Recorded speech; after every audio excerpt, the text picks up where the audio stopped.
Welcome to Haunt Topic Radio, the podcast for haunters by haunters.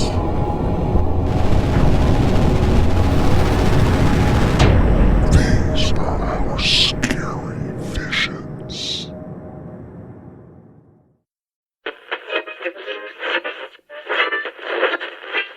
So resetting is very important, especially in a haunt situation where we have thousands of guests coming through. If the actors are just kind of coming out there and standing there and talking to people, it really is missing a lot of a lot of the scare quality and a lot of the scare factor. You can have those interactions if there's a character that is more interactive. You can have that interaction, but they should still be moving in, getting a scare, and coming back out, so that they have that power, that ability to, I can get a scare here, I can do this here, I can be part of the scene, more people can see me, and then I'm in your face because now I'm stepping in. So it's that get in, get the scare, get out.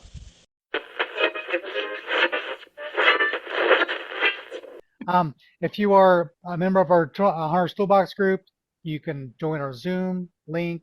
Check your email. There should be a Zoom link in there. You can come in our Zoom room. Everyone else on Facebook, tonight is going to be about scare actor training, managing, training, hiring, anything about scare actors. We're going to try to cover it because I know it's close to the season. I mean, season's already here. Some people have already done their scare actor training. Some people are in the middle of it right now. So, and there's things that we can use throughout the season as well, because we're going to talk about all different types of techniques and safety and getting drunk customers out of the haunt. We're going to try to cover it all. So please ask your questions in the chat room on Facebook and in Zoom. Daryl, say hi, Daryl. Hi, Daryl. Oh, no, I'm Daryl. Yeah. That's what we do every time. Old school. Old school. Dad jokes. Absolutely. Can you hear me now? Yep, I can we hear go, you Dave. now. There we go. Yeah, John got my name, but David Gricius. Yeah, there you go. And just start just to say, so we're currently at Fright Nights at the South Florida Fairgrounds. We are the main actor trainers. We also did this at Enigma Haunt beforehand, which was in Boca Raton, which unfortunately closed down, and we're still dealing with that emotionally. But right now we're at Fright Nights at the South Florida Fairgrounds, having a great time doing the actor training there. So, just. How long? I mean, do you want anything else you want me to start off? I mean, how long were you in Enigma Haunt? Yeah, I was there for around 9 years. Dave, 10. Yeah, about 10 years for me. Yeah, 10 or 11. We always have the back and forth with that. I think it's 11, but we're saying he got the 10-year award, and I only was there for 9 years before it closed, so I got an honorary. Yeah. So how long has it been since you've been? Was there a gap between Fright Nights and there, or was it kind of a smooth transition between the two? Yeah, it was a smooth transition. We knew South Florida Fairgrounds, Fright Nights at the South Florida Fairgrounds. We knew the management and a lot of the actors. We're a close knit family, pretty much, with all the haunts around us. So Alex was very warming. Fright Nights was very warming to invite us over when they heard, and half of our team got another haunt down south, and then we went a little bit north to Fright Nights. So it was a relatively smooth. We did take it easy. First time in like 11, 10 years where we actually took off for Halloween and, went and go see some haunts and things like that. So it was a nice little getaway for me and Sammy over here. Yeah, but I think one of the nice things about it is that we did have, as Dave said, a good relationship with the haunts in the area around us. So, I mean, I've heard some stories about haunts that are in the same area that have problems with each other or have this, competition in a less than cordial and fun, productive way. And we really didn't have any of those problems. We worked together as part of a same haunt community.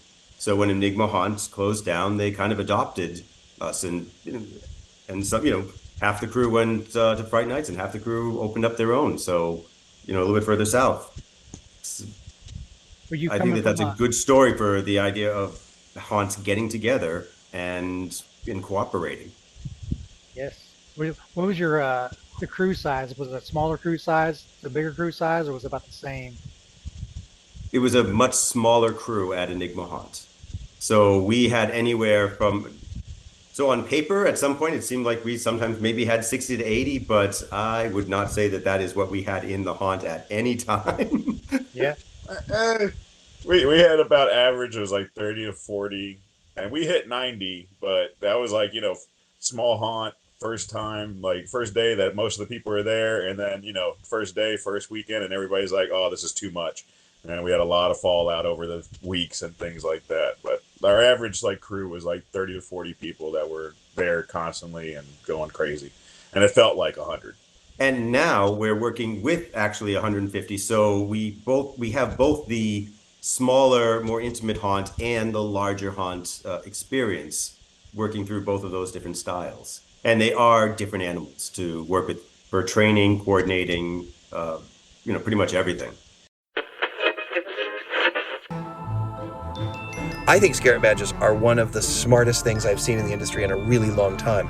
Scarlet badges are basically either pins or embroidered patches, kind of like merit badges, as they are, somewhat named after, from Boy Scouts and Girl Scouts and Brownies, and where after you've accomplished something, you can wear the brag tag of the embroidered patch. Some haunts put them on jackets, some put them on t-shirts, some put them on, with the pins, I've seen them put them on lanyards. But the neat thing about them is they are very specific in what they are rewarding. And they're haunt-based images that reflect what's being rewarded. It's retention, it is bringing people back, and it's actually giving your haunters, your haunt performers, the ability to share that they are haunt performers. And, oh really, you're a scare actor. Where do you do that? And then they will insert the name of your haunt right there. So it's also marketing. I've always been a big fan of Scarlet badges. I think they're great. So check them out, scarletbadges.com. No, that is not a paid advertisement. That is just my recommendation. I think it's really cool. ScottSwinson.com. What does your structure look like? I mean, you have zone leaders, you're breaking down by room. How does that work?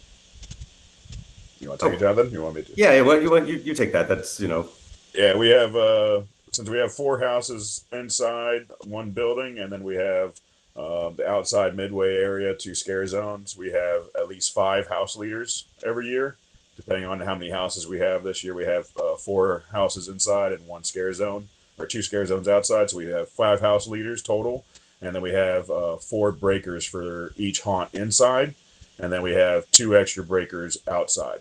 So we got a total of 18 breakers and 5 house leads this year.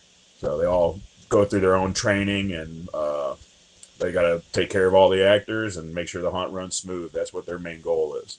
So we got a lot of helping hands. And it's even more necessary, the larger the crew is, the more that you need these helping hands, and the more you need these layers of actors, sort of almost lower management in some ways, to be able to handle and take care of all of the actors. You guys have that's like what we tell. That's what we tell our actors is, this is a job, so this is structure. So you gotta listen to your breakers and your house leads. They might have the most experience or whatnot, but some of them might not. Some of them might just be great, and we're trying to train them. But everybody has to listen to everybody and help out and work out together. You guys have meetings before the show begins, after the show begins, both? Well, we have separate management meetings where we go over whatever we need to go over, and then we do have meetings before we open, sometimes meetings after we open. Not after we open, after the night.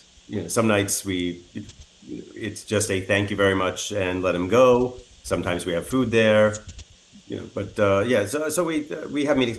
We try to stay in communication with the actors and try to keep communication flowing. That's one of the big things that we try to do is have open communication. I believe Dave, during training, Dave makes sure that that's all him. I mean, I should even let you talk about it. Yeah, I'm a parrot when it comes to anything like that. Communication is key. I mean, that's in a haunt, that's in any business. You need to make sure your actors feel comfortable communicating with you. Your management needs to be able to communicate back to every actor possible. there's so many different personalities and just individuals that we need to keep the communication up so you don't have any rumors going around or just someone feels out of place. To me, a haunt has to feel very comfortable. I've never been out of shape with anything. I've loved the haunt community. So whenever I have to communicate with any actor, anybody in management, I treat them with the utmost respect because I just have so much passion and respect for everything in this. So I drive communication, all the trainings, everything that we can say, communicate. And then when we do have meetings like before the haunt opens or after the haunt's closed, we'll have a meeting and I'll always say something with communication. Just because if anybody's having a terrible night beforehand or after, communicate so we can work it out before you get in there and have a terrible day or terrible weekend or whatever it is. Just always driving communication. It's number one. Yeah, and sometimes you have the actors that are shy and don't want to talk to your lead, and then they tell you at the wrap up party at the end of the season, I was like, oh, that mask was so uncomfortable or something. And it's like, well, why didn't you tell us? Well, I don't know. It's like, we can't help you if we don't know. Despite what we say, we are not psychic. Psycho, possibly. Psychic, no. Yeah. We can't help everybody, but we can at least try. And so if you've got 4 houses, do actors switch between houses throughout the season? Frequently, occasionally, not at all? Occasionally they do. Like if we're short or anything like that, we'll swap them out. But for the most part, we try to hire and place them, so they're in that haunt. They're comfortable with the individuals that are in the haunt, so they're rocking and rolling through the whole season. But we will change if there's a shorthanded or a call out, someone gets sick or whatnot, or anything like that. Well, everybody has to be open. Yeah, call-outs never happen. Never. But so then if you've changed an actor to another haunt, how does that team lead interact with them? It's like, I don't know who you are other than your name because I've seen you on the roster. Well, when we're in training, first of all, we don't set up like the basic trainings for for the specific haunts or for specific this. The training is very general training. We are training them to be haunt actors, just across the board. And we're going to train the starters. We're going to train the character work. We're going to train a little bit so that everybody has a little bit of a feeling of everything, so that when we do switch somebody from one haunt to another, it's not going to be that much of a shock.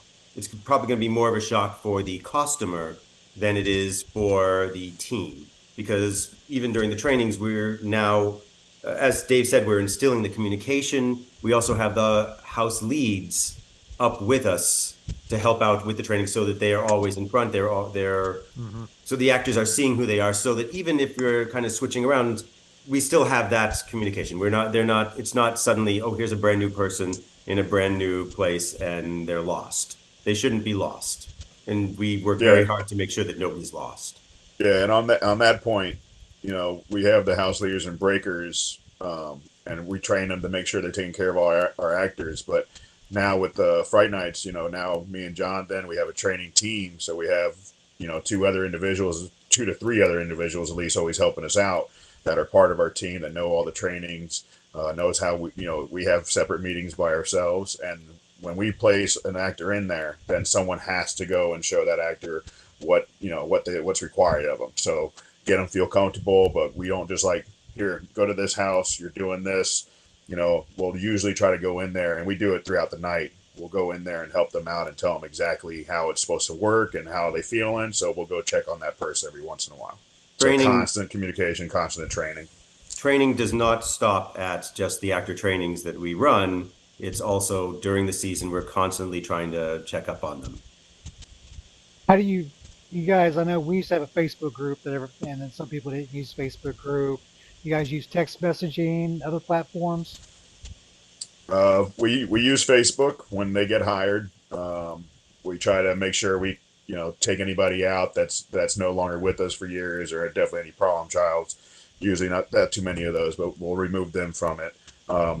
Yeah, we use that one. We do use Instagram and things like that, but Facebook's a big one. And then really, to contact all the actors right now, I've been using a lot of Google Forms, Google Voice, things like that, being able to email everybody. But just as a social thing, whoever has Facebook, we do have a Facebook page. So we get everybody on there. That's where we do our events, or we have the halfway to Halloween party, barbecue, and then we have the awards after the season, things like that. So we do have that for the most part. That it gets most of the people, at least 70 or 80%.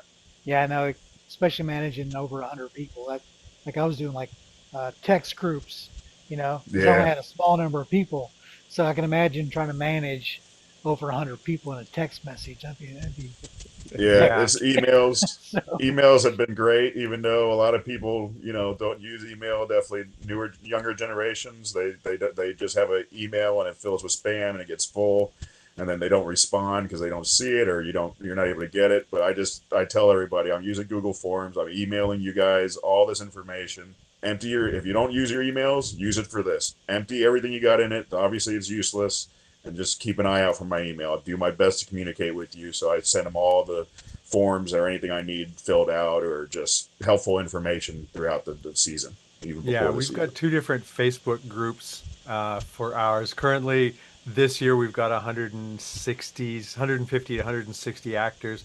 So we've got one Facebook group that is this year's people, and then we've got one that is basically our sociables or our alumni. Uh, so the only thing is occasionally you have to police the alumni one because somebody from the new group from this year will post, hey, what about this scene and what do I do in this scene? And it's like, you're giving shit away. Do not tell the old people that decided not to come back this year what's going on, because you've just ruined a surprise. So you kind of got to police it sometimes. I Yeah, I want mean, we to. still have the old one from Enigma Haunt still active. I go randomly on that every once in a while. So, I mean, it's great. It's great to be able to contact everybody, but it's always hard to communicate with everybody. And, everybody has different types of platforms. Yeah. I want to come to Actually, you. yeah, we have Facebook groups for all sorts of past. Oh, sorry. Here we Eggman. go. Have you checked out HauntersToolbox.com yet? It's free to join and full of useful information to help you start and grow your own haunted attraction business. All the information on HauntersToolbox.com is created by the pros who do it. We have a library with ebooks and presentations on topics like creating an employee handbook, starting a business plan, or the best types of lights to use at your haunt, plus a lot more.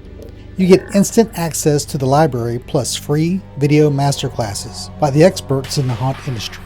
Classes like Alan Hops from Dark Hour Haunted House teaching scare acting, or Philip Hernandez from the Haunted Attraction Network teaching marketing and social media, or Leonard Pickle from Hauntpreneurs teaching haunt design and construction. I even got a few master classes in there as well. You don't have to do it alone.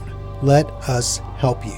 We also host monthly live masterclasses to steer you in the right direction so you don't get lost. Once you become a member, you also get instant updates on our next masterclass in your email so you don't miss the next one. And if you need more one-on-one help, there is an option for that as well. I would be honored to help you get your attraction started or help you grow your current one. I know what it takes. Let's talk. If you're interested, you want to start and grow your haunted attraction, go check out HauntersToolbox.com. Don't be scared.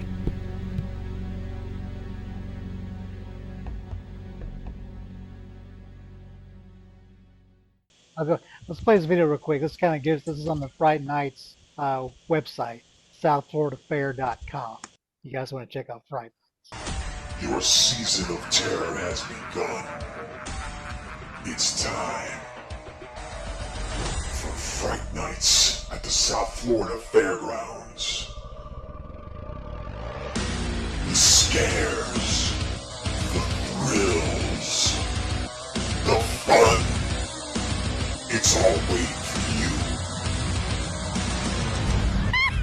We're all a little mad here. Tickets available at myfrightnights.com. Your season of terror.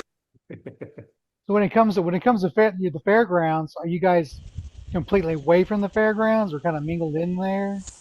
We're separated a little bit. In other words, there's we're part of it. We're on the fairgrounds. We're on the property and on the fairgrounds. And in fact, our haunted houses take up some of the areas that are otherwise used for all of the events. The cow judging or whatever it is used. So I mean, it is the main fairground. The rides form sort of a circle a little bit outside of it. So it's not like you come off a ride and you enter into a haunted house. We have a sort of a separation where we have a midway where guests will come through the midway, and then there's a VIP tent, and then they get funneled into the haunts from there, which is a little bit separated from the rides, but it's all still part of the same event. It's all still open and connected. Yeah, all easy walking distance. Pretty much one giant oval shaped to where they could just hit whatever they need. Rides on one side, food on another, and then the haunt pretty much dead ahead of them, right in between everything for the most part. A little bit offside, but yeah, it's we all don't really right there. Yeah, we don't. The actors and scares really don't bleed into that too much. So that's Kind that of was keep about- your scare zone separate from the people who don't want to be scared. a little bit. 100%. There is from working at in the theme park world, there was a standard that was basically don't entertain people that are already being entertained. So in other words, if people are already eating and they're standing around or they're going for standing in the ride or something to that effect, we do not need to entertain them because they're already being entertained. We should be entertaining the people that are not being entertained, or especially the ones that are coming in and towards the haunted houses themselves. And that kind of allows a little bit of a. So do you see like parents being separated and just letting the kids go through, or do you see kind of the families and the kids going through? Or is it kind of mixed? We got a little bit of we got a little bit of everything. It's not, we don't operate during the South Florida Fair times. So we really are a separate event. So people that are coming to Fright Nights really do know just generally that they are coming to, the haunted houses. We have all of the rides, but we don't get as many of the smaller the younger kids. We get them, of course, but we don't get as many.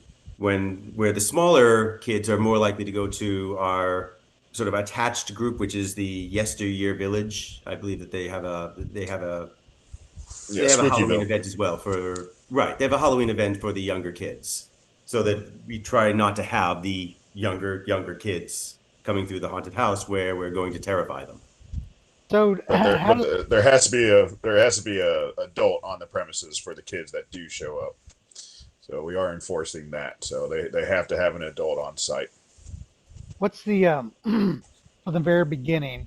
So let's go to finding actors. You probably guys have a good retention rate. Sounds like everybody probably comes back. But how do you find new actors? Just social media, a lot of social media. So we're just putting it out there. Facebook.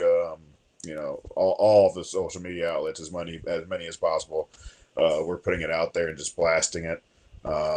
Facebook's huge, of course, and everything like that is pretty much the only way we really do it. No commercials or anything like that. Just all the social networks for the most part. Go ahead, John. And that's a lot of that is on the fairgrounds, which does a lot. Which has a bigger hand in that. We don't have as much of a hand in that. I know that when the sort of the commercials for our actors, for seeking actors come out, I will go to like the local theater groups and I'll start posting in there, and I'll be very specific about posting about not only how much fun it is to be a scare actor and how much fun it is to be in a haunt, but also what great experience it is for the local actors, because you get thousands of guests, and you can try all of these different things and you can create these bigger than life characters. And we've gotten a number of theater, sort of the younger theater kids in the area. So at least that's another way to reach out to people, another avenue, as opposed to just going straight for of course we reach out to the horror groups as well. Yeah. Yeah, that's right. We also have street teams that go do events and everything like that. I almost completely forgot. Thank you for reminding me there, Jonathan. But we do have a street team that do all the events. Like we have tattoos events that happen in South Florida, and like UltraCon and different types of cons that happen. So we set up a booth or whatnot and start handing out flyers, and we'll have some of our characters there, and a lot of people will come over for those reasons as well. So we'll hit as many. We have a whole events team that go to all these events and set up shop. And like we have the concerts right there in the South Florida Fairgrounds, so we'll have a little tent up, and a lot of people will go in as they're seeing the concerts. And so that's another big way of how we're doing it. So we're out there guerrilla style, going out and taking over And locations. And on top of that, Dave put recently, because he's doing all of the spreadsheets and the communication aspect of it, he's created these QR codes that are now making it easier for us to, to reach people. And so instead of having to pick up a flyer and remember to call, they can look at it, they can scan it right in their phone right there, and maybe even sign up right there and then. So we are trying some new and different ways. Interesting. And so do you also get like this year's actors or last year's actors tell friends and invite them, and do you incentivize them or reward them for bringing a new actor into the fold? They definitely do that. They definitely tell their friends. A lot of communication within everybody that's there. Um, we don't really like. We should. That's a good point. We We're should working on probably. it. Yeah. I think we talked about it once or twice, but we haven't said, "Oh, you bring a friend, you get this." But we do a lot of gifts throughout the season and things like that. Every weekend we give out prizes. We give out these tickets for actors inside, and we have little things for them the whole time, like a whole great prizes that the fairgrounds buys for them. It's great. But Good. yeah, we need to start more giving them like little gifts and things like that for bringing people. One of the things that if they bring a friend, give them some small token. But then if their friend works 10 shifts and or stays the full season without getting their butts fired, then you can give them something a little more grand, give them $50 or whatever. Absolutely. If Yeah. if they turn out a bring a good actor, because man, Well, we partially also, I mean, yes, we should, that is definitely a great idea, and we've been talking about that.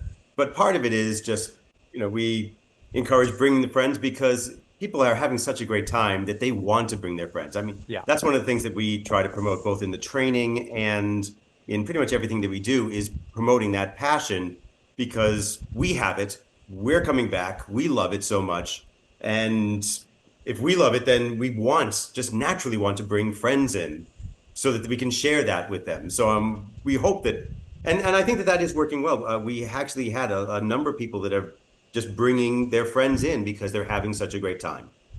This podcast episode sponsored by Scarlet Badges. We always were looking for ideas to get those actors to take it to the next level. I really want to do something that they can use more than just a meal, or they can use more than just that a boy, that a girl. They love this stuff, but it's not really promoting a haunter. And then I sit down, Scarlet Badges comes out. That's when I realized this is amazing because not only is it giving them an attaboy, but it's also promoting them all year round. And to promote somebody, to give somebody accolades all year round and have them be able to wear it on their shoulder with pride means a lot.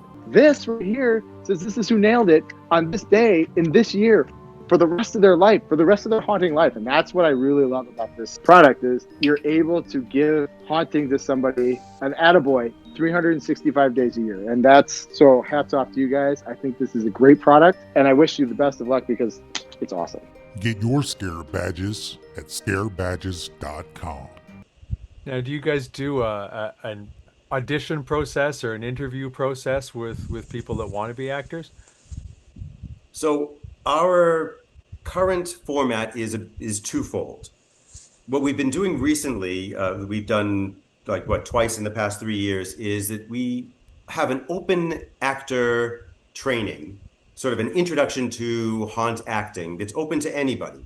And it's kind of like actually a little bit of an audition because if we see people there and we are getting they have the chance to ask us questions and we give them information. Basically, I'll run them through some basic physical movement, some voice movement, work them together, doing some fun, interesting things, and then we'll start, breaking them off a little bit into doing a little bit more interesting stuff. And so it's kind of a fun day.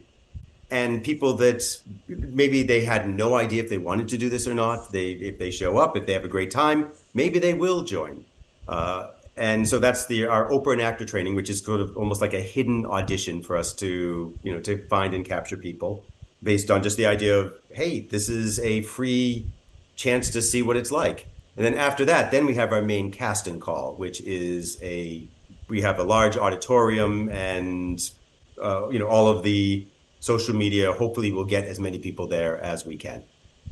I found out the word the word audition kind of scares people. So I like the way you do that because I stopped calling them auditions too. This is our first annual actor meeting. You're invited. Come, and then once they get there, a lot of people don't want to do. A lot of people don't want to do the one-on-ones or things like that. Sometimes they get really nervous and things. So we don't get the time to really sit down with everybody one-on-one. At times we'd like to, but we just try to talk to them as they're filling out paperwork and they're there on site, and we just tell them right from the start, communication right away. We're like, if you guys need any questions, we all wear the same kind of jersey, the training team, so they could point us out, and they're like, just come and ask us questions and talk to us before you leave, at least, so we could get at least some kind of personal experience with you. I think not only communication, but getting to speak to them so that they feel like they're being seen is very important. So the more that we can try to get that, and we wear the sort of these team shirts so that we'll be seen, so that they know that they can come up to us. It's a lot easier to find us, and we try to find them and speak to them. And that's what a lot of this is about. I think that the more you can see your actors and the more that they feel like they are part of it, we'll have a better retention rate. They'll have more fun. So that part of training is about that. Part of training is about getting them, out of their shells, of course, but part of it is also helping to make them feel seen by us and our team. What kind of stuff do you do in the trainings when you start training? So I like to start, and what we end up doing is we do something called ramping, which basically means that we are going to start them off together as a group, doing things kind of together. And then as we start, going into exercises, they're doing a lot of things together as a group so that they're all kind of being silly and being crazy and doing things together. And then we start making it a little bit more individualized so that they get a chance to try things on their own. The exercises that you choose and use are all skill-based. So in other words, I'm not going to just say, well, here is an improv exercise that I saw on TV somewhere. Wow, I'm just going to put that in the haunt. Everything that we do is studied, whether or not it's a skill. This is body movement. This is, I want them to be able to work on their voices right now. This is a very specific exercise to work on resetting. This is to work on, more characterization. So we have both gleaned from other sources, and for example, I took some exercises from Via Spolin. We take some from Transworld. We take some from Commedia dell'arte, from even from sports activities. I play ice hockey still, not as competitive as I used to when I was younger, but I still play. So we, whatever exercise that we need, and we will make up more if we find something that we need to be able to teach, then we will create an exercise to be able to teach that skill, because that's part of the plan. Now, if you're talking about specific skills, I mean, I could start going down lists.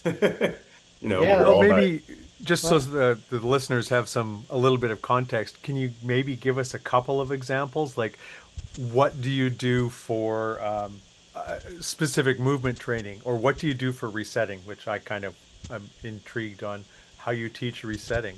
Well, actually, or different types of scares. Actually, for resetting, one of the tenets that we have is to get in, get the scare, get out.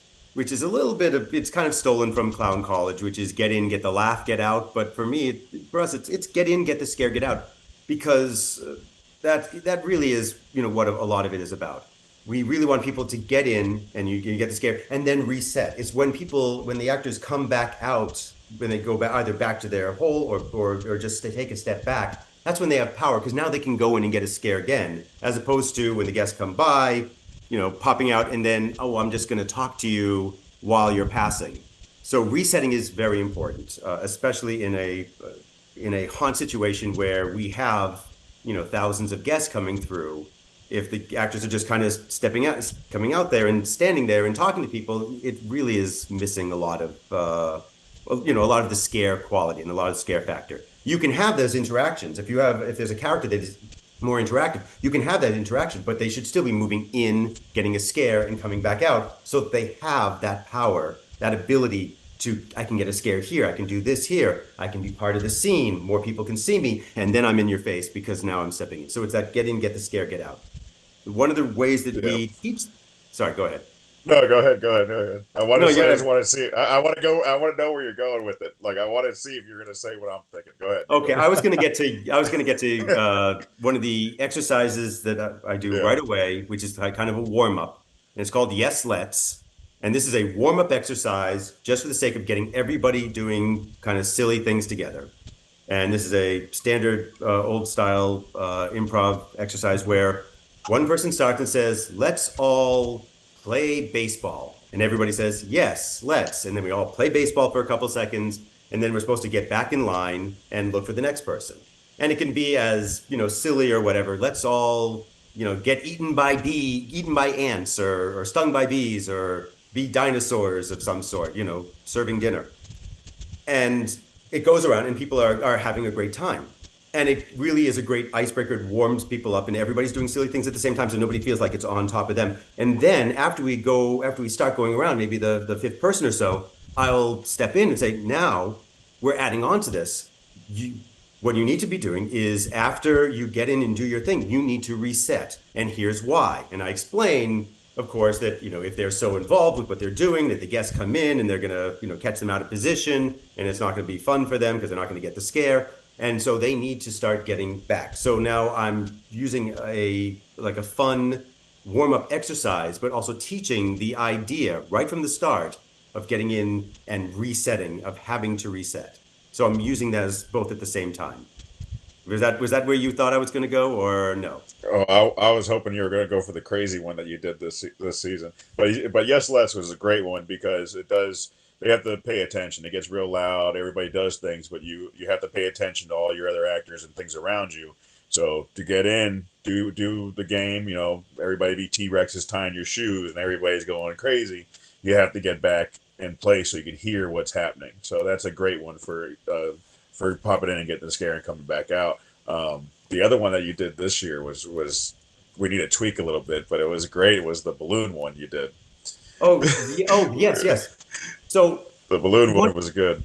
Thank you. So here's a new one. Like I said, when we need an exercise to do something, we'll find it somewhere or we'll make it up.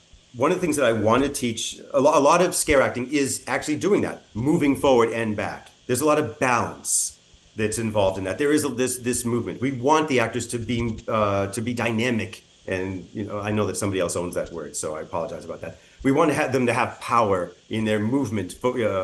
So we need an exercise for that. And I found, there are sports exercises where you will have, like in football or hockey, where, again, dry land training, where they'll have a balloon on one side and a balloon on the other. And the idea is they're going to hit this and they're going to run to the other side and hit that balloon and try to keep them both up in the air.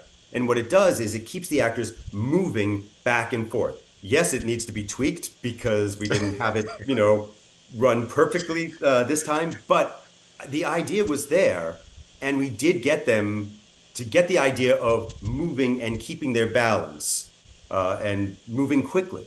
So that was a new one this year. I thought it worked, but yes, it needs tweaking. It worked. It just needs a little bit of tweaking done, but it did work. It got them moving. It made them back and forth. The balloons, I think, we need to put water or something in them. They were having them tying on strings or something.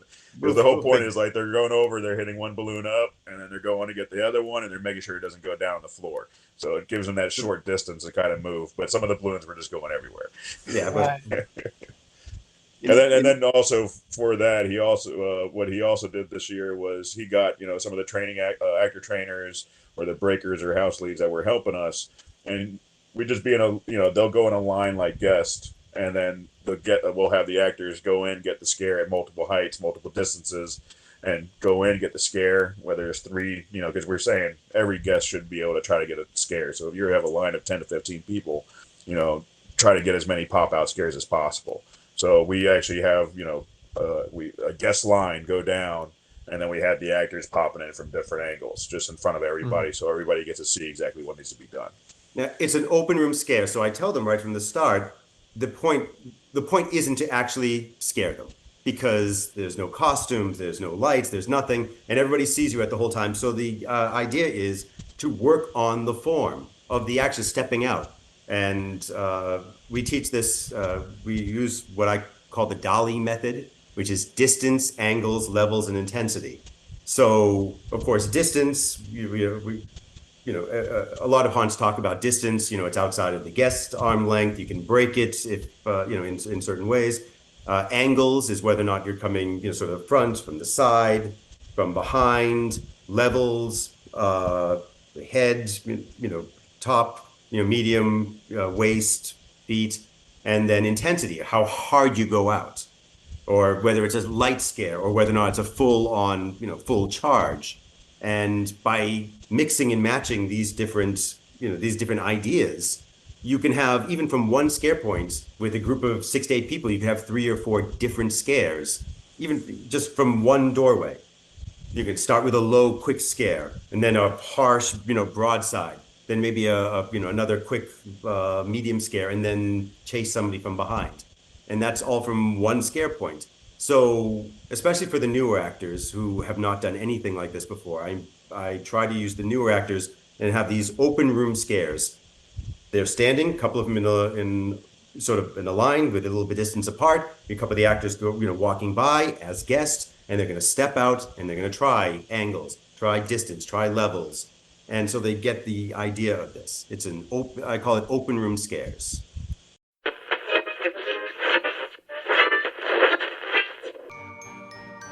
Do you know what causes haunted attractions to shut down before they even get started? The top 3 roadblocks are lack of funding, lack of leadership, lack of resources. As a member of the Haunters Toolbox, you get instant access to the tools you need to start and grow your own haunted attraction business. To get started, become a member at haunterstoolbox.com.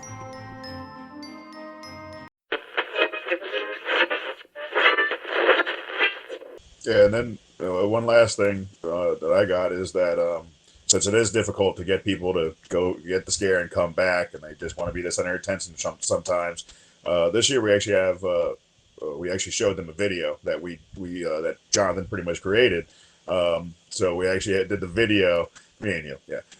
We actually did a video after our lunch break that we had with all of our actors during our trainings. We actually showed a 20 or 30-minute video, and we just walked around the haunts I think 2 years ago. 2 years ago, and we just kept on going around in different pop-outs and showing them different ways to scare, and it's mainly just get in, get the scare, and get out, and just keep going at the doors and everything like that. Besides doing it in dress rehearsals, we did do the video, and it came out nice. It came out good. Yeah. That video is actually available. I have the Scaring with Sammy YouTube page. I'm not sure if I had mentioned that before, but Scaring with Sammy YouTube page. I have a couple more videos that I'm supposed to be putting up, but we're so busy with the haunts that it kind of, they don't always get done on time. But Scaring with Sammy, the YouTube page, a lot of the videos are only 3 to 7 minutes long, because I just want to do a quick concept, want to give people just a little touch. And if you go up, anyway, the 26-minute one is up there, is in there somewhere. It's one of the more recent ones. But yeah, Jonathan has there it a is, the bunch of these special videos, edition. and they're great. Is it 28? That one right there that you're on. A special edition? Special edition, yes. That's where we have We talk about sight lines a lot and multiple scares. Going to be able to see much of when that pop out's going to come. So we're going to be able to get pop out, pop out, pop out, pop out, pop out. So let's see it with guests. And action. Wow, it's not as smooth on YouTube as it was. Freeze! Frankie, did you see Dave pop out from where you are?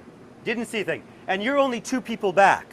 So each time as the guests walk by, Dave here has more pop-outs and can keep scaring them as long as he scares and goes back. Action!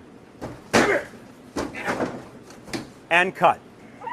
Here's another example of a classic startle scare area. Except in this instance, we have 3 different scare points.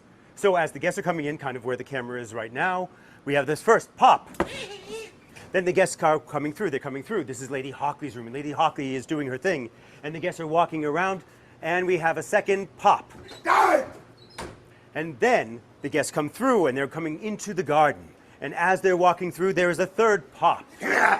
In some situations where you have multiple scare points like this, you may have a prime scare. This is the important scare, the most important scare for this, even though you have all 3 of them that you can work. This is Lady Hockley's room. This is sort of the center of this entire house. And Lady Hockley's doing her thing. And this pop is going to be the prime scare. So even though you have all of these extra scare points, you want to hit this one, hit this one. Also, if you notice, this one has fantastic sight lines. The guests are coming in, and until they're right here, they can't see a thing. So let's see it. And action! Freeze! So, tell me, did you see Dave in there? No. The sight lines are fantastic. They can't see, so that actor can get scare after scare after scare. And go! Come here! Lady Hockley, what? Come here!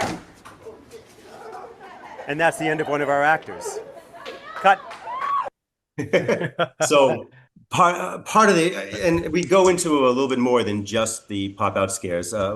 One of the points of that, of course, is to pop out and come back, as opposed to just being out there and speaking to people. We kind of did that, no real rehearsal, so it was kind of off the cuff. But I still think it came out nice. Yeah. So what do you recommend for actors that don't have the pop-outs, that they're stuck in a room, or maybe they don't have a place to go? Room acting it pretty much, there's a lot of it is very similar. You still have the basics of getting in, getting the scare, and getting out. So if I have a room, and that whole video is a little bit more about pop-outs, not as much about character working the room, but part of the room is knowing where you are in the story, what your most important part in this story is. I mean, every haunt is, if you think of it like a movie, and you have in every set, every area is sort of a scene on its own. So for the actor, it's sort of working a room. They're bringing that room to life. They have to know where they are in the movie and what is the most important thing for that movie. They know what's before them in the rooms before and the rooms after. And the way that we teach it, I go into a lot of character work there. So it's not just, what do they do if they're in the room? You're creating this world. So you have connections to the room. You have connections to what you're wearing. I teach character, I tell them to go big. So there are 3 levels of questions that they can start asking. And, of course, we help them out. So it's BIG. You have basic questions. Start asking yourself, what is this room? What am I wearing? Did I choose to wear this, or was this put on me? What is this? What am I saying? What am I wearing? What does this say about me? What do I need to be doing in this room? What is the most important thing that I need to be doing in this room? You start the second, from the second letter is I, B-I.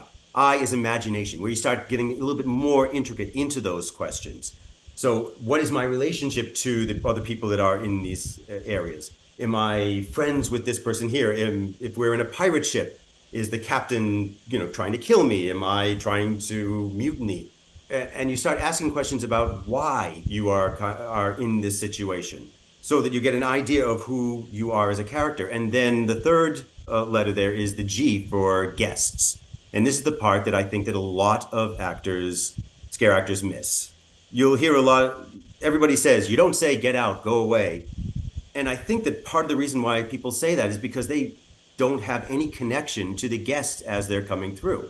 The guests they're not an audience who are sitting there watching. They are a part of the movie. If you're going to interact with them, they are part of this movie. So you need to know who they are, and you actually need to assign that part to the guests. So let's say that I'm a pirate. You know, one of our houses is sort of a pirate ghost theme this year, and I'm not giving anything away. That's already out on media. Am I correct? Okay. Yeah, good. Yeah. Trying to make me feel guilty. Thanks. So, if we have a pirate ship and I am a part of a pirate crew, if the guests just show up there, I do not have any connection with them. I don't know who they are. So my natural inclination would be to say, well, hello, who are you? Well, welcome to my room. All of these things that have no meaning. They don't tell a story whatsoever. On the other hand, if I have assigned them a part, if I know who they are, if they are spying on me for the captain, then they come in and right away, it's just, you can tell the captain that I'm taking care of this. I'm rigging the sail. Maybe they're on my side. Maybe they're fellow mutineers. Don't worry. The captain will never find out. Maybe, I see that maybe they're victims. They come in and all I want to do is kill them or whatever it is. But because I've created a connection to the guests, I'm not just an actor. I'm not just a random actor in a room who's, maybe saying a line. I have a connection to the guests, so I'm making it an experience. They are becoming part of my show, part of the movie. And on top of that, it still should be that powerful acting, powerful movement of moving in for a scare, coming back, you have the room, and movement as opposed to just waiting for them to come in and kind of just yelling them at the same time.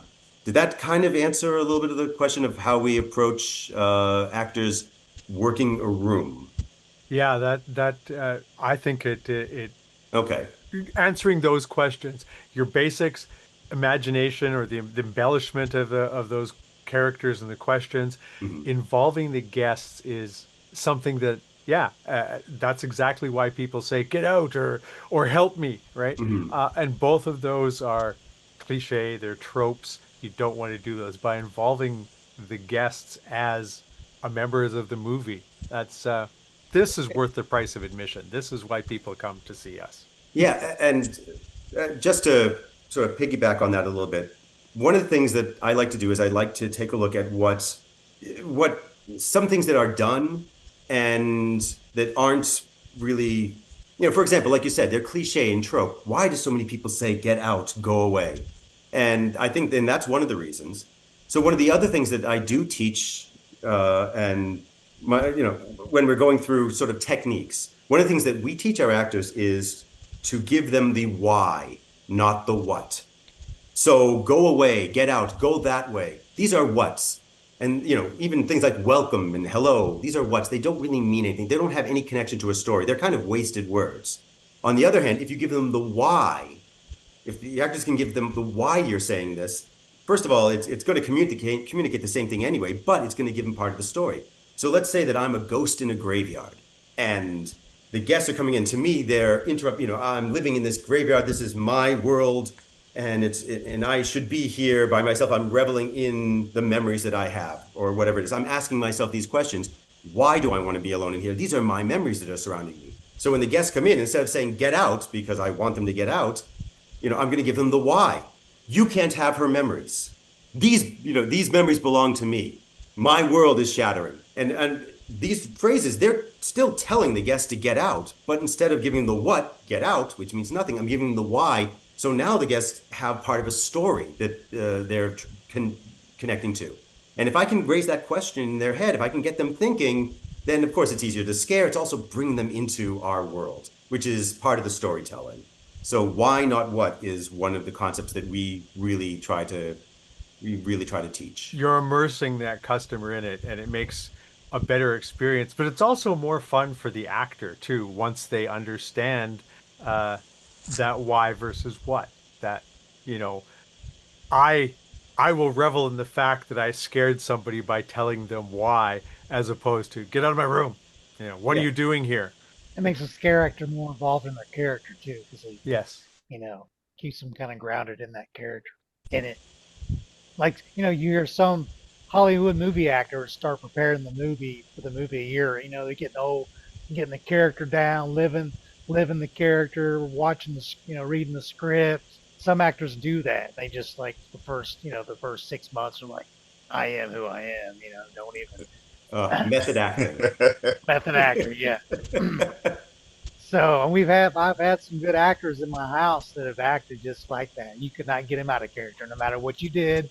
They weren't coming out of character until the show was over, and then you could, then they're out. So, that Yeah. do you address the theme overall for the actor, and then go to the room? Like, this is Dr. Phobia. We're in a medical. He's a crazy neurosurgeon. You're a patient, and you've been drugged, and you're waking up in the morgue. Or do you go, hey, this is how, I guess what I'm trying to say, how much control do you give them? Do you say, this is what I want you to say? Or do you just kind of give them a general idea of the haunt, the theme, and just say, let's see, try this. If you don't like that, try this. I know some haunts give out um, laminated index cards with like some Mhm. general sayings on it, kind of who their character is on the back. What kind of stuff do you guys do? I'll start, and then Dave, you'll know where you'll come in. Uh, Yep. so generally what we like to do is we like to teach them to be general actors, so that when we're teaching this idea of like the BIG for characters, they're asking the basic questions. They're going to be told the haunt theme, and so we're going to immerse them in that. And of course, I want them to be able to create on their own within that framework. This year, we're doing more very some those index cards, which have some lines on them that have some little bit of backstory, a little bit of this, a little bit of that. And then from there, I want them to be able to do more. And that goes into knowing where you are, and, knowing where you are in the haunt. And from there, I'll pass it to Dave. Yeah, so everybody, like, we have like at least four designers every year that design a haunt. So they had come up with their whole backstory or the whole theme and the process of designing and building the haunt. And as much as we can, we try to tell all the actors this is what haunt you're in, give you a breakdown of what it entails, what the designer really has been doing for the past year on being creative and coming up with this. So we try to make sure we train our actors to be, you're going to bring these characters to life. This is what we want you to do. So we'll give them as much insight as possible from our perspective, and then if we need help, we'll go grab a designer and be like, what exactly do you want this actor to play the role? What do you want them to actually do? Because they're the ones doing it for a year. I mean, Jonathan designed, I've designed, so we have an idea, but the designer knows best, and then we'll just be able to work with the designer to help drive the haunt exactly how they wanted it and how they had it in their eyes.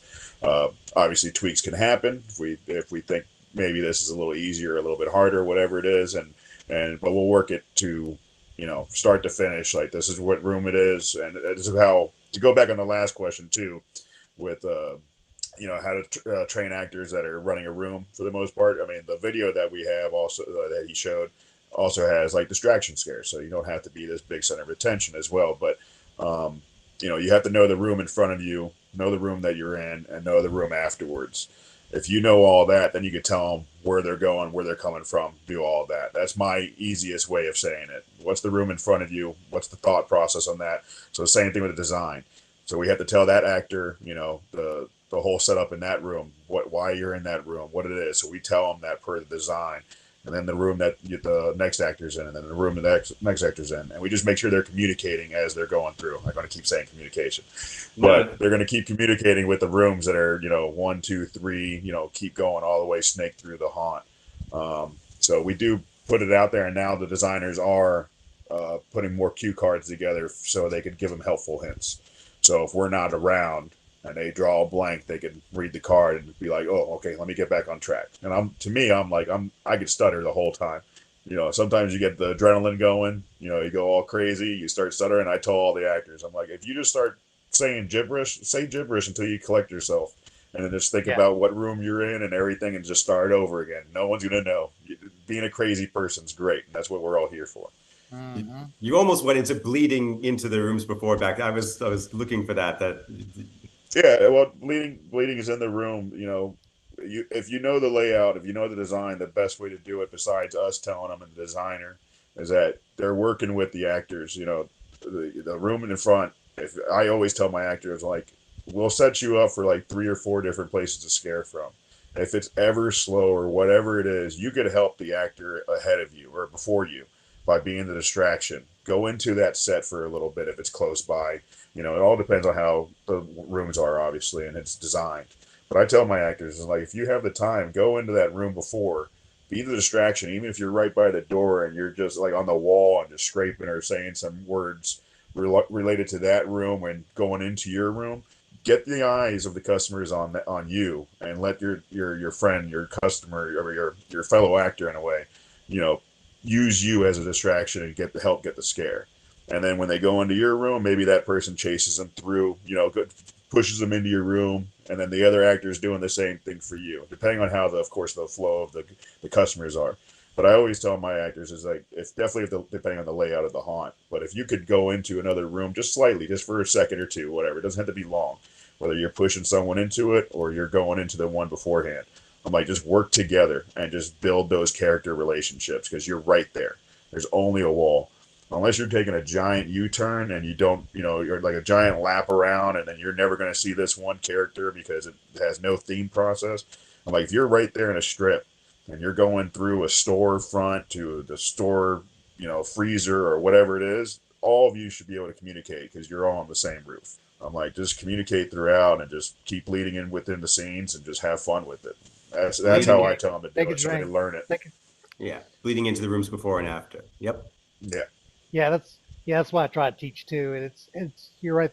And the designer, our job as owners and operators and designers is to have a place for the scare actor to play and disappear and have all the, whether it's a, you know, just a piece of material hiding there or something, or a shadow, some place where they can disappear. And I try to design all my rooms that way. You know, and I really like that you had 3 pop outs on that one scare actor box. That's good too. Yeah, I know the customers like, I just saw you. Hold on, I just saw you. Where are you going? Yeah, they love that. They love that. Yeah, circular haunting. Yes. I worked for a while at a place called Skull Kingdom, where we only had like a skeleton crew. I mean, we had a big haunted house and only maybe like 3 or 4 of us acting at a time, running around. So I mean, that's so circular haunting. And so now that we have these haunts and we have more people, of course, it's even more fun. But the idea of giving one scare actor as many different places and things that they can do as possible is something that I think is a wonderful goal to aspire to. Yes. I love actors that are versatile. Like one actor, I think, worked 13 different positions that year because he was just a fill-in guy. I was like, okay, man, I need you over here tonight because someone called in. Got you, man. So he could chameleon. He could right into the set. You know, he knew exactly what to do. You know, don't have to say anything to him. Just work your magic. Yeah. Like, all right. Those are great. Those are great finders. Those are great individuals to find. It was like, oh, I need you to bail me out tonight. You're going to go over here. How does that sound? Great. I'll do it. Whatever you say, boss. I'm like, great. Yeah, This is awesome. Then you want them in all 13 places at the same time. It's like, oh. Yeah. As soon as you see that, it's like, is cloning a thing yet? How is this happening? I need a couple of these people. Yeah, it's great. We had it broke down. It's like, okay, if everyone calls out, we at least need 15 people. 15 people, we could provide a show. May not be the biggest show, but it's going to be because the way they work, they can run this scene over here, this scene. Yeah, it's those people are hard to come by. So if you find them, keep them. Yeah. We got a couple extras that we have in what's it called, Jonathan? What did we call it this year? Swing actors. Swing actors. We got a couple of people in swing position this year, and they're pretty much paid actors that we are not setting like 100%. This is your spot. So we're gonna be like, you guys are talented enough to be thrown around. So we got like, I think just 9 this year, swing actors that we're gonna be able to throw around in the different haunts, like last minute type of deal. Yeah. So we do have a question. If you guys are doing the bleeding back and forth in and out, how do you train the actors not to steal the scares from the other actors? Distraction only. You're there to support. So I make sure that this isn't your room.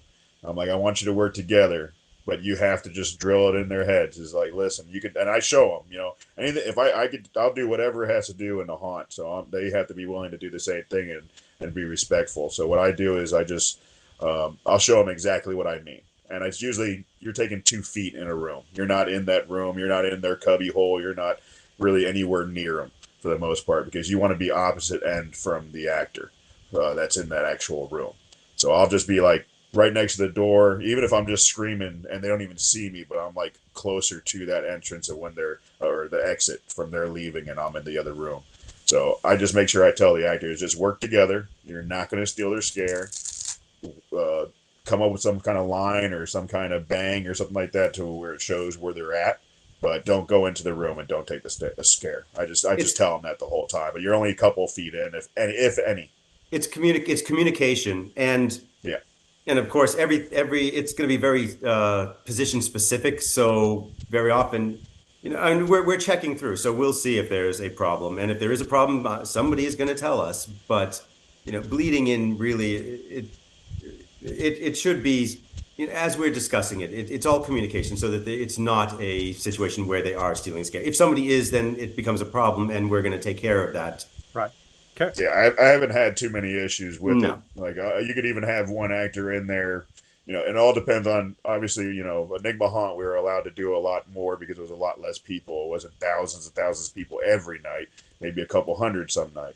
500, whatever, 700 people. So you might have one actor from one room that's a torturer, and then you have a victim that was supposed to be in another room. Maybe that victim is getting, killed right there, and then all of a sudden the torturer throws him into another room. So it all depends on how many people you're pushing through a night, what's the layout of the room, and the thought process of the design. So, but it's just communicate with the actors on how to run it, if it can even happen. I mean, I could be in the door frame just yelling or saying something that makes the customers look a different opposite way, and then my coworker can get them, my co-actor can get them. Yeah, teaching teamwork. Yeah. Now, there's a comment that Kim had made in the Facebook comments. It's not really a question, but it brings up a question. Sometimes they're having trouble with shyness and stage fright at the worst times. How do you get the actors over some of those things? And is it regarding some of the things you've already talked about? A little bit. So, like I think I mentioned before, we ramp them up. So in other words, I get them right from the start. Everybody's doing stuff together, and that really helps break the ice. When everybody's, being, chickens on a kitchen table or something like that, then if everybody's doing it, then everybody's kind of doing it together. And then we do a lot of the body work. I use a number of different exercises, filling the space exercises, where we go through different types of body movements, whether or not it's using the leading center, or or marionetting, or using identities, like animals or elements or things like that. Everyone's doing these things together, so we're kind of starting to wean them off that way. Something that I started new this year was an exercise called Take It to 11, where we would actually, after we've had everybody kind of doing silly things together, we're bringing them, in smaller circles. We had to break them up into smaller circles. And I'm trying to get them, what I want them to do is I want them to take it to 11. So, we're talking, I'm giving them lines to say, and I want them to present it like, Worldwide Wrestling Federation, like anime, completely overly done. This is not, true, this is not screen acting. This is not stage acting. This is, we're just practicing just the idea of getting it so big. And it is so absurd. Everybody that's doing it, and especially when they're doing it right, it gets to be big and absurd. And then everybody gets a chance to kind of feel that. And it helps. And I really saw a difference between what some people were doing before and what they were doing afterwards, because they started to feel a little bit more free, because once again, everybody's doing these crazy things, that making something as big as possible. So there are ways to get people out of that. Another way that I will say is not an exercise that I use this year, but sometimes I use something called neutral masks. And the idea of a neutral mask is that it's just a plain mask, doesn't really have anything on it. And if a person puts this on, it kind of takes away their identity. And when it takes away their identity, they become so much freer. Because one of the problems of people being shy is they're worried about being judged. As Dave said earlier, we want to make this as comfortable a space as possible. I want people to try things they've never tried before. I tell them that it's a safe space. And if you try something new and you fail, if you do an accent and it doesn't work, good, because that's how we learn. And we're all doing crazy things. So one of the things is if we can take away that sort of that judgment, at least in rehearsal, and then on top of that, if you take it out with judgment in rehearsal, then that kind of translates to the actual performance, but also the idea of the neutral mask, of taking away the identity. This is not you anymore. You do not have to, you're not confined to this is your face. And then you transfer that magic by saying, with this costume and with this makeup, this is not you anymore. And we try to get them out of the feeling of this is me and I feel uncomfortable to, wait, this is not me anymore. This is something else. And now I can be free to explore. I can be free to communicate and express in a different way. So we have a number of different ways that we try to go about that. Yes, it's still going to be a problem because not everybody's going to take this. I have an old actor's, I don't know if it's a yarn or whatever. There was a comedian or a clown who felt like he wasn't funny anymore. And so his director told him to put a handful of tuna fish in his pants. He's like, what is this? Well, if you put a hand of tuna fish in your pants, the audience doesn't know it. You have a secret that they don't know. And once he had this secret that they didn't know, all of a sudden it was really funny to him again because he's doing this stuff and they don't know that he has this secret. So it was funny to him and it livened up the performance again. So I'm not saying that you're going to tell your actors to take some tuna fish and stick it in their pants. I mean, like I said, I don't know. I'm getting tuna fish now. I'll have to look up the etymology of that story. It's an old theater tale about having a secret or doing something to kind of get yourself out of your own head. So there's a lot of ways to do it. Nothing is going to be perfect. You're going to have actors that are going to be shy and you have to try to work with them. But I find that giving them a change, getting them to get the idea that it's not them, taking away their identity and letting them play and express something else and also learning to do it with everybody so that we're all having fun together is helpful. And I've seen results. I've seen some great results. So I can't say it's perfect every time, but I've seen great results. And now getting actors out of their own head is an important thing because we've seen sometimes guests aren't necessarily nice or polite. We've had actors that have been touched or yelled at or guests that touch props. We've had, I can think of an instance where an actor has had their ex walk through with the ex's new fling, right? And it just brought that actor down. How do you get them to reground themselves to bring that character out when they're having something that is a traumatic to them situation? Well, yeah. Can I jump in on this one, Jonathan? Go right ahead. Well, that's funny because you were saying the ex-boyfriend or ex-girlfriend jumping in with someone else. Yeah, that happened. I think it was last year, and anything like that. Anyone to get nervous or if they're just getting out of it, they have to communicate. Keeps popping up, right? They have to communicate with their team members, whether it's the actors around them, their breakers or house leaders, and then usually if it's serious, I tell them to definitely get me, and it's just talking to them like everybody's so many different personalities in the haunt industry, and nowadays it's everybody's different, so 100%. So you have to talk to them just with the utmost respect, see where the bottom line is. And I said, to the individual that had that, I was like, who cares if they came in with that? You're better than that person. That's what, she did this, like that person was telling me a little bit, details. I'm like, well, they're not good enough for you, and I'm just telling them that's there as support. And like, you're here to have fun. You're with everybody in the haunt. We're all family here. This one person breaks your heart. We're here to mend it. I'm like, let's go ahead and have fun. Take it, but I'll tell them like, if you need 5-10 minutes, go ahead and take your time. I'll go in and scare. I was like, I'll come back out here and check on you, and we'll get you back in there if you're up for it. But just talking to them with a level head, being there to support, because everybody has their personal issues and drama, or just get in their own mind and just feel terrible.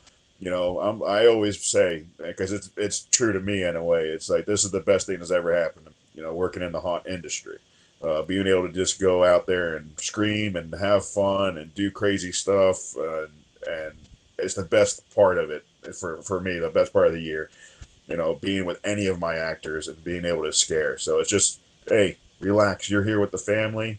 Talk to them like a normal person. Tell them that we're here to support. Give them 5 minutes or whatever they have to have, and just cheer them up and say, hey, we're here to scare. You're gonna, if that person upset you, go scream at the next couple of people, not in their face. Do it right, but go scare the people. Go scare the people to make sure you're just unleashing any kind of anger or anything else that you have in you. I'm like, and then I always tell them, just go ahead and communicate with me. After this, if you want to sit down and talk, I'll talk to you about anything you want to talk. So I'm always there for any of our actors, no matter what it is. I don't care about the personalities or whatever. I'm there looking at these individuals like they're normal people, because they are. Everybody's a little crazy because we're all working a haunt, but you have to be there for everybody. Yep. If I could, I'd like to take that back a little bit to when you're talking about like bad problem guests that may not be personal to them.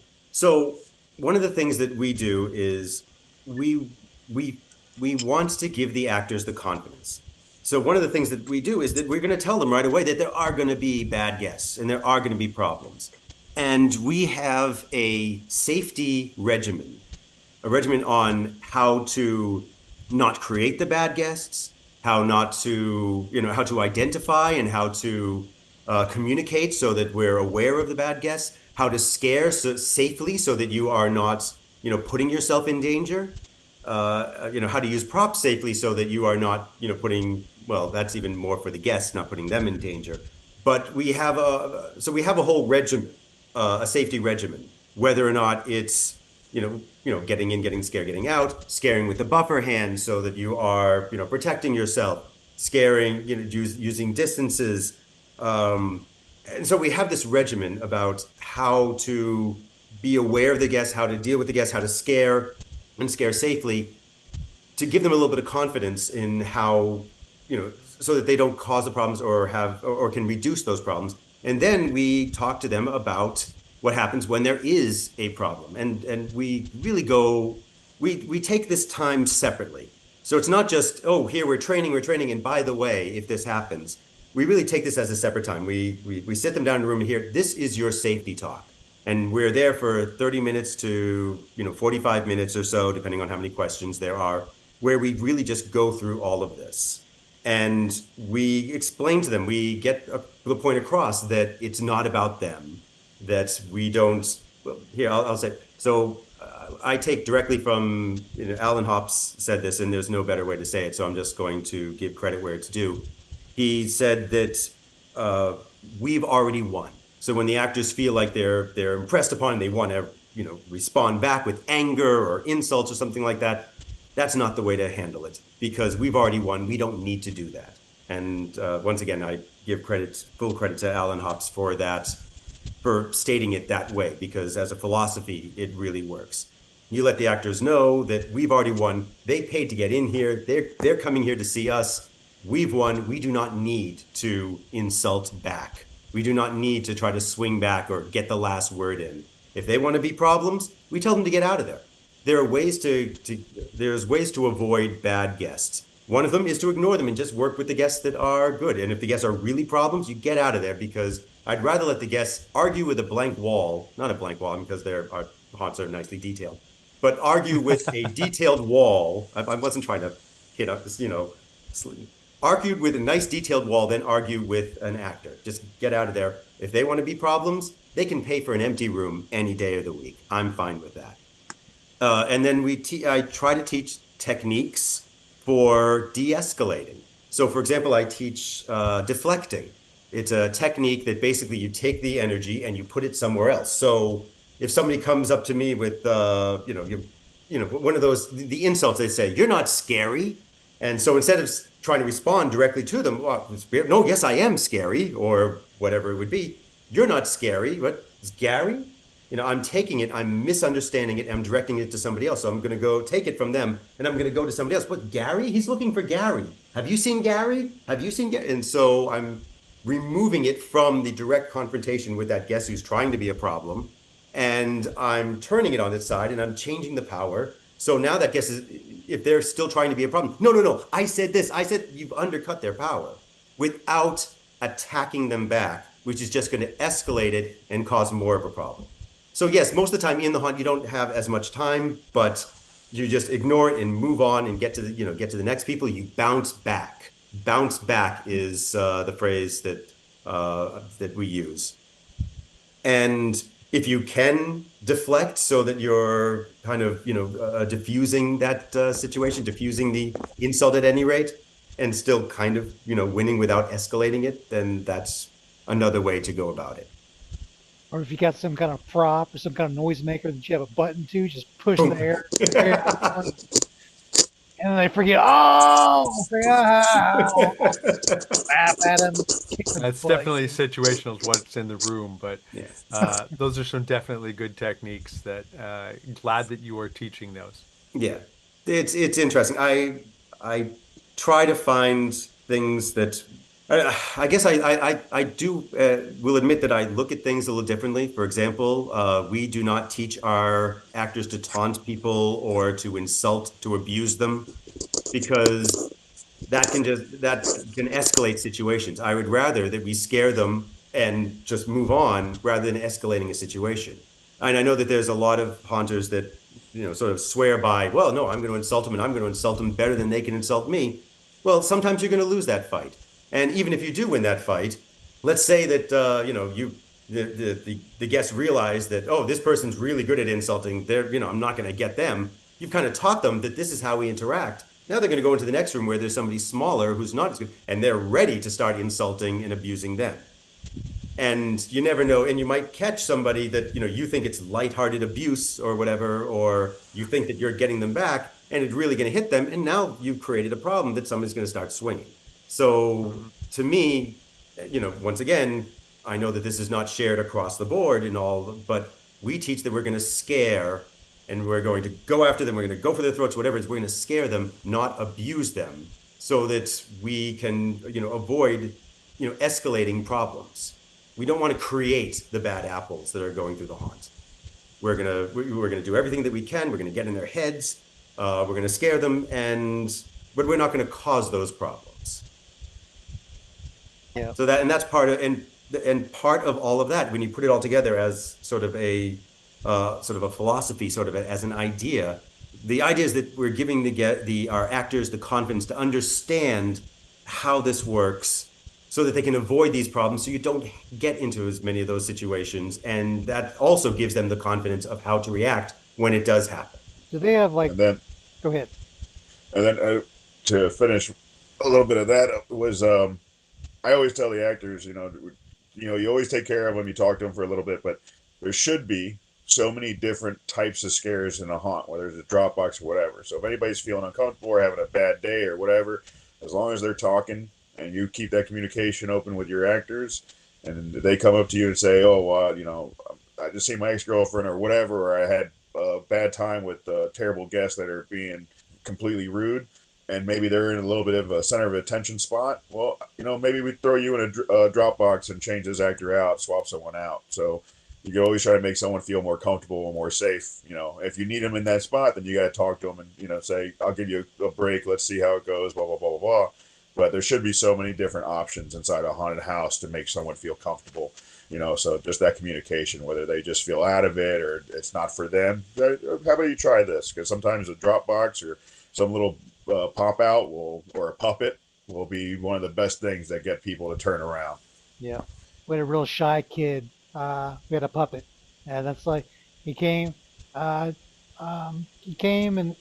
that's where he would go. He went back to the puppet, and he was shy, he was quiet, but he rocked that puppet. He had the timing out perfect, so it was and he was happy with it, and everybody liked it. So But that's Yeah, I getting had people the do actor the puppets and they. confidence to do something and coming out of their shell, and you give them. We've had some excellent puppeteers in the puppet scares, and initially the people think, "Oh, it's just a puppet," but then they start getting those reactions from the customers that equal the people that are up in their face, but they still get to play shy and hide behind stuff, but operate that puppet, and it's so empowering to the actor that we've seen people come out of their shell just by being a puppeteer, that they want to come out. They'll do the puppets, but they want to come out and they're much more open and less reserved. It's so Oh yeah, empowering hundred for. percent, What one thing that I'll 100%. say, yeah, one thing I'll say about that is one of the nicest things that I had, as an actor trainer, is back at Enigma Haunt.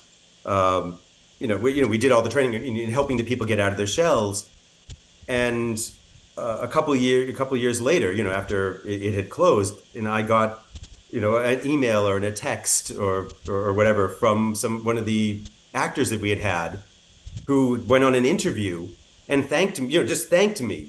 I mean, she wasn't even part of the haunt anymore. Just, but send me it was a text, or I think it was a text or Facebook message or whatever, and just thanked me because the stuff that we had done together to get people out of their shell made her feel more confident in an interview. She went into an interview and had a time. And so, I mean, it's things like that. And that's not the only one. I've had a couple others of these, but that is really very fulfilling, I guess. I mean, it feels really good to know that you've reached people when, even after they're done haunting, they come back and say, hey, this gave me the confidence to do this. And and I feel like that's part of our job, is to help get these people have the confidence. Because the more confidence and more comfortable that they are, the better the scare actors they are, and the more interesting the show is. So that was kind of on point. Maybe it was. Yep. I was gonna ask you. So if an emergency does happen, do you have zone leaders with walkie-talkies? Does everyone have a way of communicating? How does that work? Like, Yeah, management has a bunch of walkie talkies. Management can contact security, which we have security all over the place, and police officers. And then our management team will have access to all the security channels, and then for all the house leaders and breakers. So all the house leaders and the breakers will have radios and walkie talkies anyway. And then we'll have at least three. We try to have at least three other ones additional in the haunts, one in the front, one in the middle, one in the back. So total for at least one of the haunts, you'll have eight radios. So the communication will be there in case of any emergencies or whatnot. And we're working on being more strict with radio communication, getting away from just chatter on the radio. No, radios are used for this purpose. We have, this is a code blue, this house, calling this person, or however the phrasing is for each of the different types of communication. It's important. I think that's an important aspect of having radios, not just having the radios, but being able to use them so that they are effective. Yeah, everybody on site has a ID badge, and on the back of their ID badge says all the. Yeah, you're looking for yours, Jonathan. Yes, I was looking for mine's in the car. Yeah, mine. But the back of the ID has all the codes that we call on the radio and everything like that. So everybody, even if they don't have a radio, they know what's being called if it's around them. So yeah, there's at least, I don't know, maybe 20 to 30, or actually probably way more than that, 40 to 50 radios on hand at all times. What in the so it's 9 o'clock. So when I touch a little bit of cue line acting, how is that different? What do you do different training? Do you bump up actors that have kind of proven themselves and more experienced, put them out front? How do you do that? Well, there's a number there's a number of different questions in there. We can talk about training. We can talk about casting. So, Dave, do you want to talk a little bit about casting first, and then I'll talk about training them? Well, we don't cast for midway, really. Not really, but what we kind of do is we try to keep the newer actors. Yeah, go ahead. It goes first to the experienced and the veterans for the most part.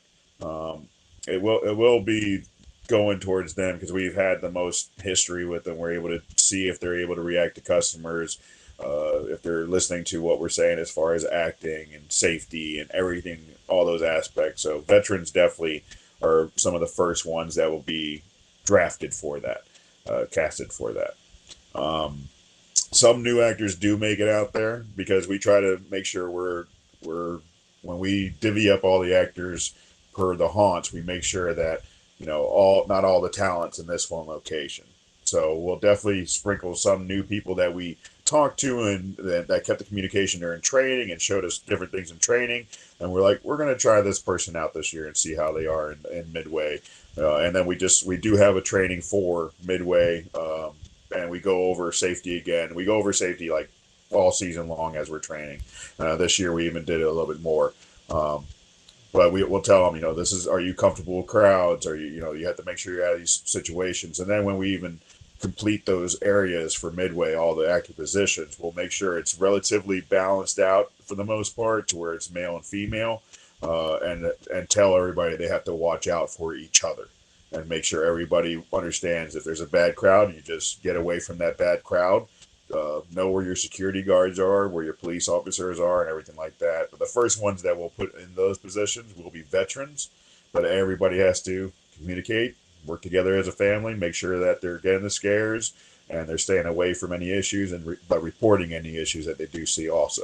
So one of the things that, when we're putting actors into these positions, so we have some of the icon or featured characters as you look through on the website.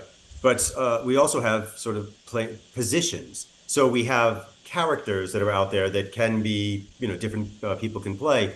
And one of the things that we do is we will move people into midway and out of midway. So we're trying to avoid the idea that some people feel like, oh, this is my place. I get to be here every year because we're moving them in and out. So we're making it a little bit more like it's another haunt. This year you get to do this type of role outside, and some people take to it and some people don't. I mean, it's not for everybody type thing, but we're trying to keep, because that's one of the issues that we've heard a lot of, where some actors feel entitled. This is what I can do, what I'm going to do, and if you're not going to put me there, then I'm going to be, I'm going to be a prima donna or something like that. So we're trying to fix that up by moving people in and out, just like we're casting for the regular haunts. Then we do a separate midway and Q-line training. Q-line and midway are actually kind of two separate things all by themselves. So for midway training, we teach a lot of teamwork, moving, once again, fading in and out so that they're moving more, almost like a waving sort of in and out. I teach them to move in circles outside of the lines where the guests are generally walking. And I guess to go back, the way that our midway is set up, we kind of have the guests are walking in from one place and they're walking through this midway to the houses. And then from the houses, like after they get through the haunts, they're walking through the back midway, back to the main area. So we don't have a midway where everybody's kind of just standing around. We don't have the food in the midway. We don't have, games or anything in the midway. We kind of have it's almost like more like a scare. Our midway is more like a scare zone. So the guests are kind of walking almost in a line. So you can predict that to a certain extent. So we can have the actors move in circles around the line so they can be seen and move into, for scares. And that way they also know where their scene partners are. We want them to work with each other and to be aware of where each other are at all times. So that's the type of movement that we teach for the midway, as well as things like the 3-step rule, to only take 3 steps, and then stop chasing people because, for safety purposes. We teach all of the situations for like photos. Have your hands in full view at all times. If you feel like you're getting crowded, moving to the side, don't let yourself get cornered or trapped. So we do a lot of the movements training for midway. And then because we have a VIP section, we also go into teaching very specifically how to interact, how to create a character that has a reason to be there, talking to the guests and have something to approach. For example, I'm very big on the storytelling aspect of it.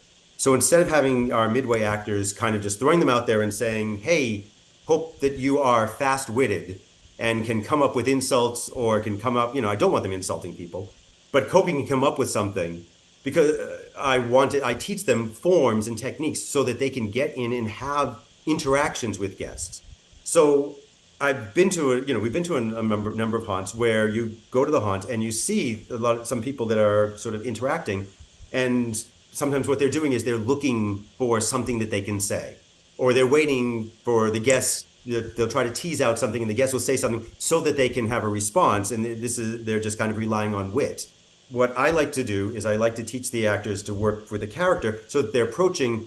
They don't need to wait for the guest to say something. They don't need for the guest to be wearing something that they can make a comment on.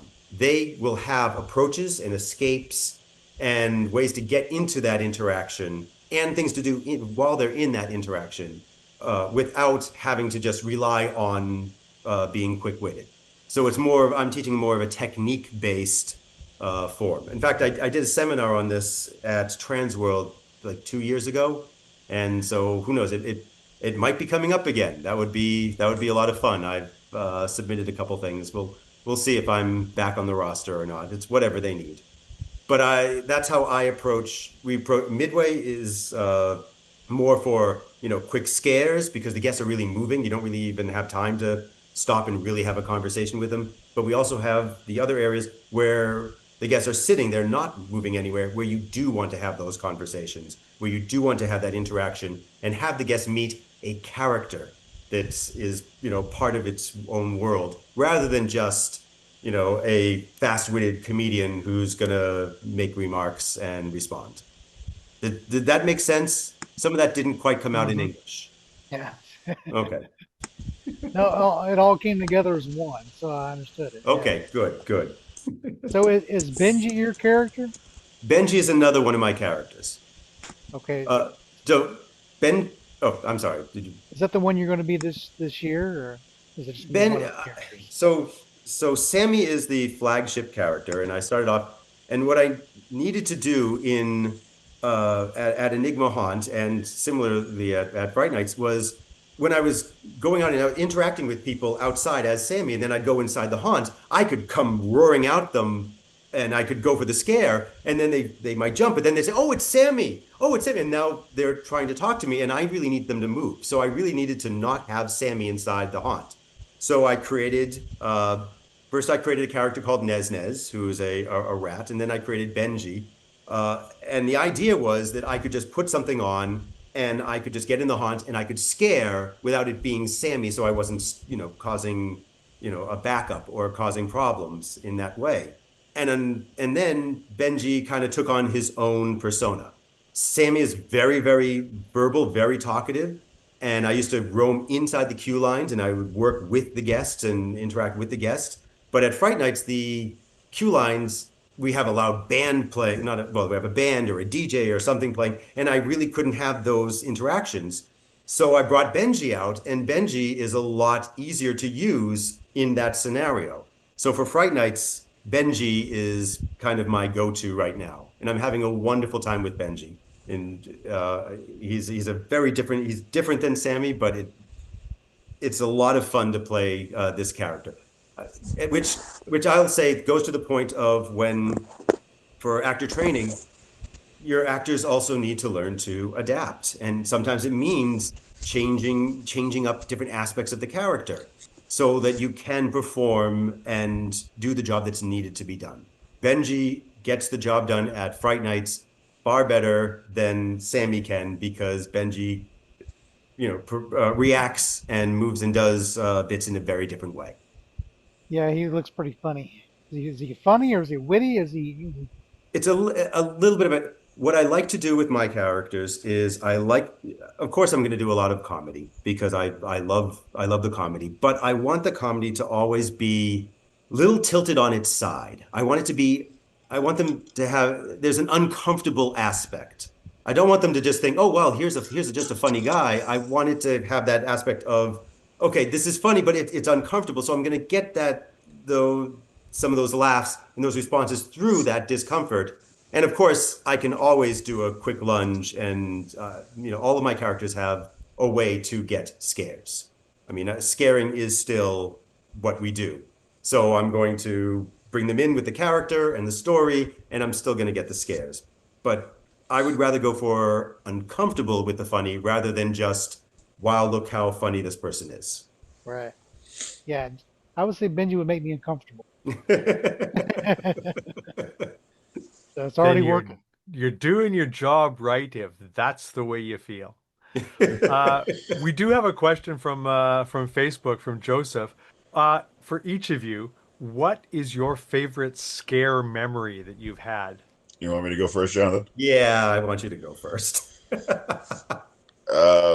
There's a lot of them, but the one that always comes up first is I don't know. It was probably 10 years ago at Enigma Haunt, and we have all Froggy's Frogs scents and everything like that, and that's when Jedediah was like the first year my character was created, and so I had the room smelling terrible with body parts. I had two other actors, young female actors in my room that we call like my daughters, and it's a butcher shop, whatever. But there's a group of ladies that come in, and they just smell the room, get scared, and then one just throws up on the floor, and then scares all of them.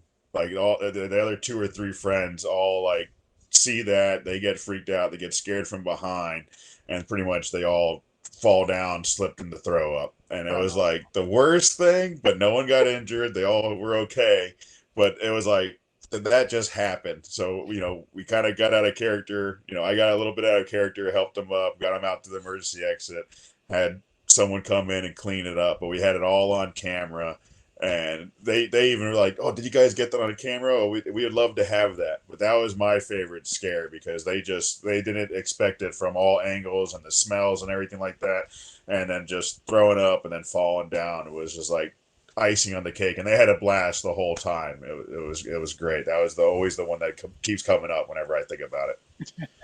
All right. Actually, I was trying to pull up a picture, some pictures of Jedediah. I didn't give them to you beforehand, but his character is fantastic. Is he on the website? If you have pictures with the double mohawk, it's up there. It's the one above. I don't have the mohawks, but it's the one above. It's the one above Benji there. Okay, yeah. All right. That's one of them. Oh boy. Sorry. Okay, so for me, yeah. There's a bit of the Jedediah. Usually two mohawks, but that's shaved head. Yeah. Yeah, Jedediah just goes after people. It's really fantastic. I can't say that I really have a favorite scare because I really like crafting scares so that they're different. I love when they happen and you have them and there's a moment where there's just that connection because you're right there in that same moment. I guess one of the ones that comes to mind is a scare where just a fun one. I'm doing my thing as Sammy, and I'm a little bit frenetic, a little bit flighty, and I'm kind of moving around, and there are these women that are just no over here, hello, over here, and they're waving at me. They want to get my attention, and I'm just doing my little thing, using like fast motions, and then I stop, and I just smile and turn. And they said no and left. It was just no, and they were come here, no, and they're gone.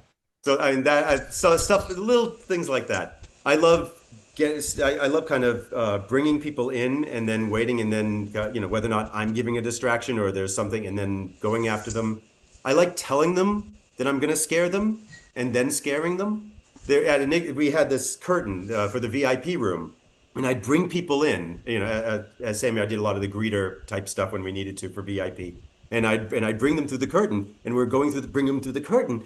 And here I'm right behind this curtain. And then I'd go behind the curtain, and then they take a step forward, and I'd pop right back out the curtain, and they're freaked out. No, I told you I was here, Yeah. So I'm setting them up, letting them know. So I'm crafting this. So I don't have a one scare that I like, but there's a lot of them. This is such a wonderful industry and so many fun ways to scare. Joseph, thanks you guys for your interactions and time, because it's been everybody has enjoyed it, and you got lots of love and thumbs up and hearts and smiles and laughs in the chat. So that's good. Great. Thank Thank you. you. Tell Ca- everybody uh, where we can see you guys. just I would say the Scaring with Sammy YouTube. Please take a look at that. Even yeah. It's not monetized, so it's not like I'm making any money on it, but I'm trying to get the idea of some of these techniques out there.